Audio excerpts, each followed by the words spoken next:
నువ్వు దాడి చేసినని చెప్పి పాపం చాలా చాలా కన్నీరు గారుస్తున్నారు. చంద్రబాబు నాయుడు గారు, వారి మంత్రివర్గ సహచరులు, ఇక్కడ వారి శిష్యులు, వారి శిష్యవర్గం మంత్రివర్గ సహచరులు. కానీ మేము ఒకటి చాలా స్పష్టంగా చెప్పదలుచుకున్నాం. ఇక్కడ కొన్ని మీడియా హౌజులు కావు, మీడియా పేరు అడ్డం పెట్టుకొని స్లాటర్ హౌజులు నడుపుతున్నారు.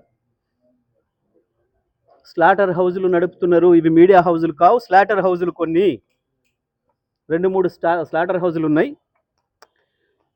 కేసీఆర్ని ఎట్లా చంపాలి, కేటీఆర్ని ఎట్లా చంపాలి వ్యక్తిత్వాన్ని అని చెప్పి అదే పనిగా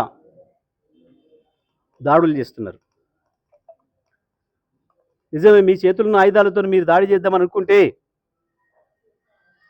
లక్షలాది మంది కేసీఆర్ అభిమానులు చూస్తూ కూర్చోరు. వాళ్ళ చేతుల్లో ఉన్న ఆయుధాలకు వాళ్ళు కూడా పని చెప్తారు. నిన్న జరిగింది దాడి కాదు, నిరసన మాత్రమే. నేను దాడి మొదలు పెడితే అట్లా ఉండదు. కానీ మొదలు పెట్టమని మాత్రం అనుకోకండి. మొదలు పెట్టమని అనుకోకండి.